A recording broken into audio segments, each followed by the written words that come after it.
ఈరోజు రాష్ట్ర పార్టీ పిలుపు మేరకు మా గౌరవ రాష్ట్ర అధ్యక్షులు శ్రీధర్ రెడ్డి గారి పిలుపు మేరకు, అదేవిధంగా సిద్దిపేట జిల్లా అధ్యక్షులు గంగాడి మోహన్ రెడ్డి గారి పిలుపు మేరకు ఈరోజు రాష్ట్రంలో జరుగుతున్నటువంటి రైతుల మీద ఏదైతే వరి కల్లాలు తడిసిన ధాన్యాన్ని వెంటనే కొనుగోలు చేయాలన్న సమస్యను పరిష్కరించేందుకు కలెక్టర్ గారికి మెమోరాండం ఇవ్వడం జరిగింది.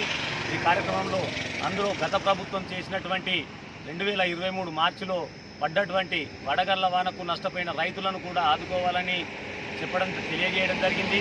అదేవిధంగా ఇప్పుడు జరుగుతున్నటువంటి పరిణామాలు ఏదైతే ప్రతి ఒక్క రైతుకు తూకం విషయంలో తూకంలో రైతులకు తీవ్ర ఇబ్బంది జరుగుతుంది. అదేవిధంగా తడిసిన ధాన్యాన్ని గ్రేడ్ చేంజ్ చేసి కొనడం జరుగుతుంది.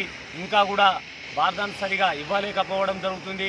అదేవిధంగా లారీలు కూడా సరైన సమయం రాక వర్షాభావాల పరిస్థితి వల్ల ఈ ధాన్యం నానిపోతుంది. కాబట్టి వెంటనే కొనుగోలు చేయాలి, రైతులకు ఎట్లాంటి ఇబ్బంది ఉండకూడదు అన్న విషయాలను కలెక్టర్ గారి దృష్టికి తీసుకెళ్లడం జరిగింది.